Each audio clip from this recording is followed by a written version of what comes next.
তোমরাও কি Korean glass skin glow পেতে চাও? আর একটা মাত্র প্রোডাক্ট ইউজ করে এত সুন্দর কোরিয়ান গ্লাস স্কিন গ্লো যদি পেতে চাও, এই ভিডিওটা স্কিপ না করে পুরোটা দেখো। তো চলো শুরু করি। আমি কিন্তু প্রথমে স্কিনে কিচ্ছু ইউজ করিনি। তোমরা দেখতে পাচ্ছ আমার স্কিনটা একদম বেয়ার স্কিন।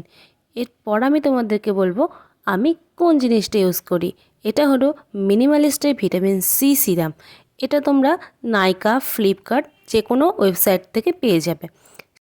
যাদের স্কিনে পিগমেন্টেশন প্রবলেম আছে, যাদের স্কিনটা ডাল, তারা এটা অবশ্যই ইউজ করবে। আফটার ইউজিং ইট তুমি বুঝতে পারবে যে তোমার স্কিনের গ্লোটা আবার ফিরে এসছে বা স্কিনটা আরও বেশি গ্লো করছে। আর এটা একদম অয়েলি কনসিস্টেন্সি নয়, এটা ওয়াটার লাইক ফিল হবে তোমার। আর এটা অ্যাপ্লিকেশনটাও খুব সুন্দরভাবে করা যায়, এটা অ্যাপ্লিকেটারটাও খুবই ইউজফুল।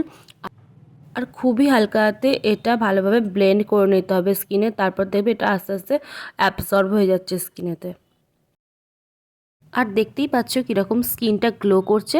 আর এটা ইউজ করার আগে তোমরা অবশ্যই ফেস ওয়াশ করে নিও, তারপর তোমরা টোনার ইউজ করে তারপর এই সিরামটা ইউজ করবে। এটা ভিটামিন সি সিরাম আমি ইউজ করেছি। এরপর তোমরা যে কোনো ময়েশ্চারাইজার ইউজ করতে পারো, সেটা জেল বেস বা ক্রিম বেস, যে কোনো তোমাদের স্কিনে কীরকম স্যুট করবে সেরকম অনুযায়ী তোমরা একটা ময়েশ্চারাইজার ইউজ করতে পারো। সামারে হলে জেল বেস ময়েশ্চারাইজার, উইন্টারে হলে যে কোনো ক্রিম বেস ময়েশ্চারাইজার তোমরা ইজিলি ইউজ করতে পারো। Thank you for watching my video. ভালো লাগলে লাইক, কমেন্ট, শেয়ার করে দিও। Thank you.